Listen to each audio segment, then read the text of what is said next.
Sí me atrasé un poquitillo, pero es porque tenía unas cuestioncillas acá de conexión. Entonces digo, mejor voy a atrasar los 15 minutos. Pero bueno, buenos días a todas y todos. Como les decía, vamos a iniciar hoy con la tercera semana de este tercer módulo, ¿verdad? Que pues también me gustaría saber si ya lo tienen, lo pueden visualizar, ¿verdad? En la plataforma. Esto también para ir corrigiendo por aquello. Se supone que sí, yo lo activé, pero si no, pues ahí lo vamos resolviendo. Igualmente el examen de esta semana, al final le doy una aclaración de más o menos en qué consiste y cómo está. Igualmente les adelanto, el examen es meramente teórico. Son 10 preguntas del tema que vamos a ver, ¿verdad? Entonces en el material está, pero también para entender un poco tienen que poner atención y pues si no han dado caso repasar la clase. Son más que todo algunos conceptos de las variables que vamos a ver que interfieren en los histogramas, que es lo que vamos a ver hoy, el tema de histogramas. Pero como les decía, es teórico el examen. Más sin embargo, en la segunda parte de la clase les voy a explicar cómo realizar histogramas en Excel. Así es que pues ahí les voy a explicar cómo hacer histogramas, cómo los pueden practicar incluso ustedes mismos. Pero eso no va a entrar en el examen, eso ya va a ser meramente formativo. Para aclararles, ¿verdad? Para que no crean que es que les voy a preguntar de lo que vamos a ver en la segunda parte. ¿Okay? Entonces ahí si ustedes tienen a bien tenerlo en cuenta, ¿verdad? Yo igualmente subo dos videos, ¿verdad? Uno donde va a ser el video de la clase teórica y el segundo de la clase explicativa con el uso de Excel. Pues pucha, ya estoy hablando como Figueres. Ok, este es el material de esta semana, me confirma si lo pueden ver.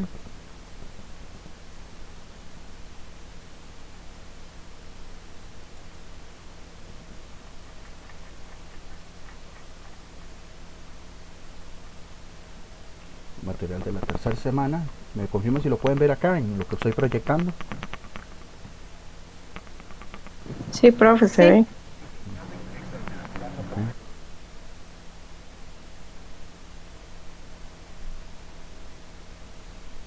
Entonces, un segundo.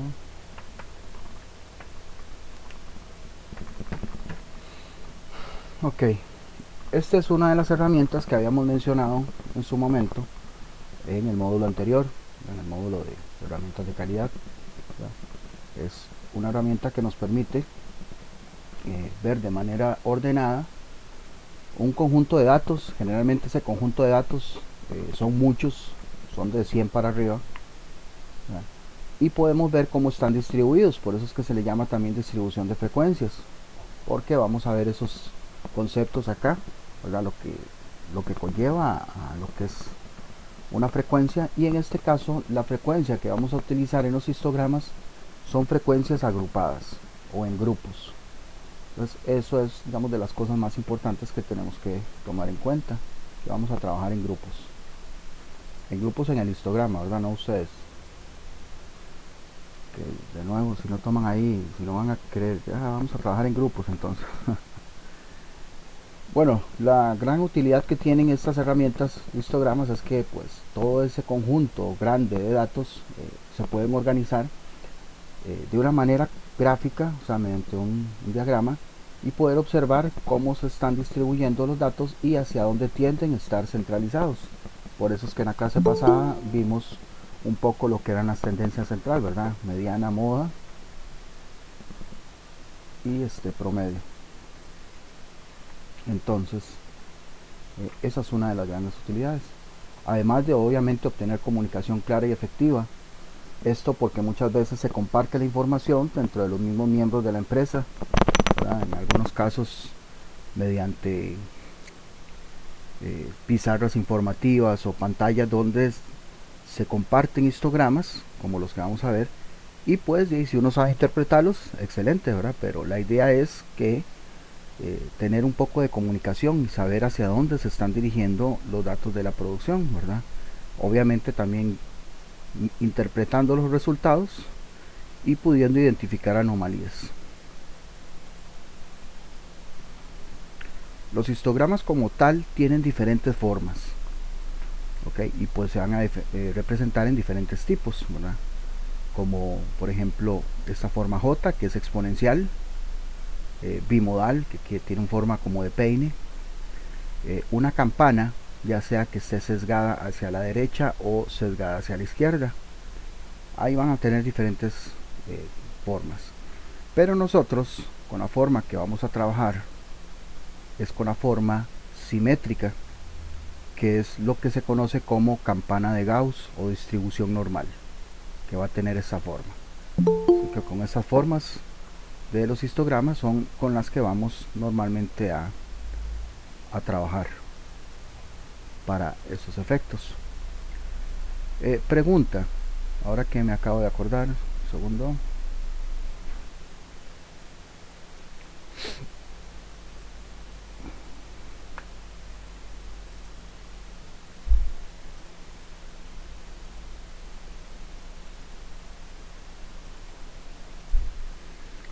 ¿Alguno o alguna de ustedes ha podido instalar Minitab? ¿Ha podido descargarlo, instalarlo y algo así por el estilo dentro de lo que pude compartir? Porque también aprovecharía para explicarles un poco cómo realizar el histograma en Minitab al final de la clase. Si alguno lo tiene, Sí, nada. señor, en el caso mío yo sí lo pude instalar. Ah, ok, perfecto. Si alguno lo tiene instalado, además ahí me puede escribir para más o menos tener claro cuántas personas lo tienen disponible. Ok, bueno, entonces vamos a ver ya más a profundidad lo que es un histograma. Aquí tenemos un ejemplo. Ahí donde está la garracha. Verde, ahí había puesto uno.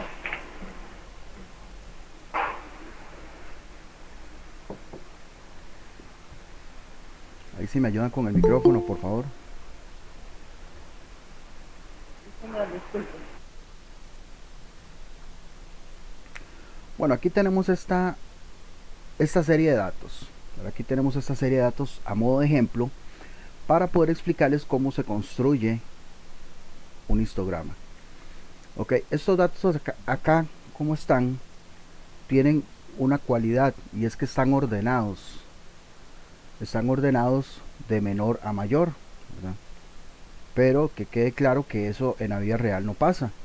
Los datos a como se van obteniendo no se van obteniendo en orden, ¿verdad? Se van obteniendo a como se van dando los resultados.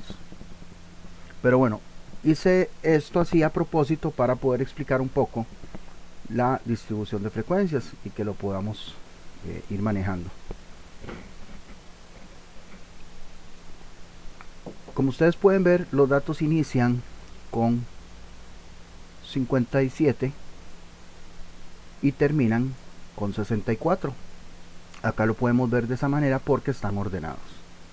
Pero si no estuvieran ordenados, tenemos que extraer esa información, tanto el dato máximo, aquí lo tengo, como el dato mínimo. ¿Esto para qué? Esto para poder obtener el rango. Porque el rango se obtiene de la resta, aquí lo podemos ver, el rango se obtiene de la resta del dato máximo menos el dato mínimo. Por lo tanto, pues aquí es conveniente, esa es una de las conveniencias por las que los ordené, para poder obtener esos dos datos y obtener la primera variable, que es la variable de rango. Si a 67 le resto 59, pues tenemos ese rango, ¿verdad? De 7. Ese es el recorrido, esa es la distancia que va a haber para el histograma, o sea, un rango de 7. ¿Ok? Si van teniendo alguna duda, me lo dicen. Luego, la siguiente variable que debo tener yo es la variable del número de clases. Este número de clases también se le conoce o también lo pueden llamar como número de columnas o número de barras. O sea, la cantidad de columnas o de barras que voy a tener yo en el histograma. ¿Ok? En este caso, yo quiero tener un número de clases de 4. ¿Ok? Lo que me lleva a tener 4 columnas o 4 barras, ¿verdad? Barras porque lo que utilizamos es un gráfico de barras. ¿Ok? Hay una fórmula, bueno, hay varias.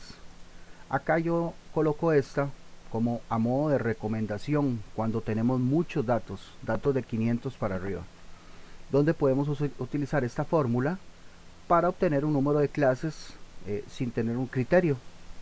Pues utilizamos esta fórmula, logaritmo, esta suma por el logaritmo de n. N es el número de datos, y aquí podemos obtener un número de clases viable. Ahora, yo aquí puedo aplicar también el criterio. Vamos, esa fórmula es cuando yo no tengo criterio, pero si yo tengo un criterio y quiero tener 4 clases, pues simplemente las asigno. O yo les digo, mire, utilicemos 4 clases. Entonces, ya teniendo el rango y el número de clases, vamos a tener la última variable, ¿verdad?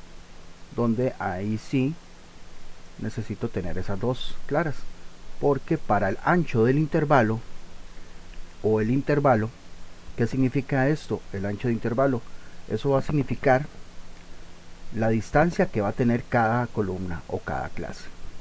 Como yo quiero que todas las columnas tengan la misma distancia, el mismo ancho, pues entonces lo que hago es que divido el rango, o sea, el recorrido completo, entre el número de clases para que el ancho de intervalo sea igual para todos. ¿Okay? Y si hago esa división, pues voy a obtener un intervalo de 2, redondeándolo, ¿verdad? Porque aquí está redondeado, tomando en cuenta que pues tiene que ser número entero. Aquí les hago una pequeña aclaración con respecto al rango, ¿verdad? Que lo estoy haciendo aquí en esta siguiente diapositiva. Perdón. Donde, por ejemplo, yo tengo un inicio de 3, o sea, dato mínimo 3 y dato máximo o culminación de 9. Entre el 3 y el 9, pues yo tengo un rango de 9 menos 3, en este caso 6. Si ustedes pueden ver, tenemos 2, 3, 4, 5, 6 datos de recorrido. Y aunque yo no tengo el 5, aunque yo no tengo el 8, pues el rango me va a abarcar esos números, estén o no estén. Les explico eso porque ahora me devuelvo acá. Ok, por ejemplo, entonces, ¿qué es la distribución de frecuencias? Pues la distribución de frecuencias es contar las veces en las que aparece un dato. Ok, por ejemplo, okay, ¿cuántas veces aparece el 57? Pues muy fácil, aquí como los tengo ordenados, está muy sencillo contarlos. Entonces tengo 1, 2. Entonces la frecuencia del 57 es 2. ¿Cuál es la frecuencia del 58? Pues los cuento, 3, 6, 9, perdón, 1, 2, 3, 4, 5, 6, 7, 8, 9, 10, 11. Entonces, la cantidad de veces que aparece el 58 es 11. Ok, entonces la frecuencia del 58 pues es 11. Y así puedo seguir también con cada uno de ellos. 59. Ok, vamos a ver cuántos eran.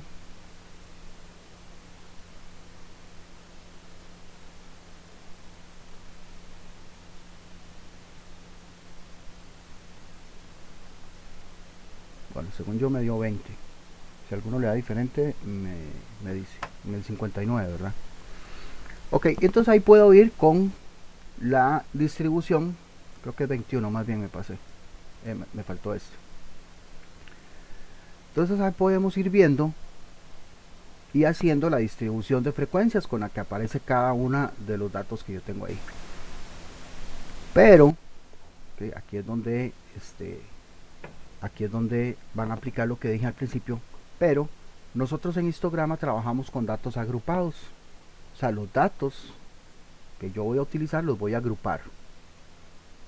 Entonces, ya yo no voy a poder contar el 57, el 58, el 59 y ahí en secuencia cada uno por separado, sino que los tengo que agrupar. Entonces, ¿cuál es el agrupamiento que van a tener ellos? Bueno, el agrupamiento que van a tener es el intervalo. El intervalo me va a decir cada cuánto los voy a agrupar. Y por ende, pues el intervalo que yo propuse acá según el número de clases y rango va a ser de 2. O sea, de 2 en 2. Eso quiere decir que voy a contar el 57 y el 58 como un solo grupo. Entonces la frecuencia que va a haber, voy a tener que contar la frecuencia que está en ese grupo, que está entre el 57 y el 58. ¿Por qué? De 2. Porque el intervalo lo definí de 2. Por lo tanto, esta frecuencia de 57 y 58 va a tener un número de una contabilidad de 13, ¿verdad? 58, los de 58 más los de 57, ¿verdad? Y así con cada uno. Entonces en los siguientes voy a agrupar, entonces voy a agrupar el 59 y el 60. O sea, el siguiente grupo va a ser hasta aquí. Va a tener el mismo grupo, el mismo agrupamiento de 2, pero obviamente la cantidad va a ser diferente, porque vean que entonces la cantidad que yo voy a contar de 59 más 60 va a ser una cantidad mayor, o sea, por ende va a tener una frecuencia mayor. Igualmente el siguiente, que va a ser 61 y 62, va a tener un agrupamiento de 2, pero una cantidad diferente. Y el siguiente agrupamiento va a ser 63 y 64. Pues en este caso van a ser los últimos dos datos que tengo. Van a abarcar el 63 y el 62 y la frecuencia va a ser pues uno del 63 y uno del 64, pues va a ser una frecuencia de 2. Así es como se trabaja la distribución de frecuencias, ¿verdad? Acá nada más les aclaro, por ejemplo, que el número de clases pues son agrupaciones, son agrupamientos. Cada clase va a ser una barra, ¿verdad? Y por ende pues la barra va a estar representada, su altura va a estar representada por la cantidad o la frecuencia que aparezca entre esos mismos. Y el intervalo, ¿verdad?, que como les había dicho es la división de rango entre número de clases. Voy a agrandarlo un poquito más para que ahí está bien. El intervalo ustedes lo van a poder ver en el límite de cada una de las barras, en el límite de cada una de las columnas. Por ejemplo, si el intervalo, en este caso el intervalo es de 1,5, pues ese 1,5 va a ser el ancho que va a tener cada una de las columnas, y así va a ser. Por ejemplo, acá tenemos que empieza en 6 y termina en 6,5, pues entonces tiene un ancho o un intervalo de 1,5. La siguiente barra también va a tener el mismo intervalo. Cabe rescatar que el límite superior de una clase es el límite inferior de la siguiente. O sea que con el intervalo que termino empiezo el siguiente. Entonces aquí termino con 6,5 e inicio ese mismo con 6,5. El siguiente, pues 1,5 de ancho, pues termino en 7 y el siguiente inicia con ese mismo 7. Y ahí vamos a ver que cada uno tiene el mismo ancho o el mismo intervalo. Por eso es que las barras son del mismo grosor cada una. ¿Ok? ¿Preguntas? ¿Dudas?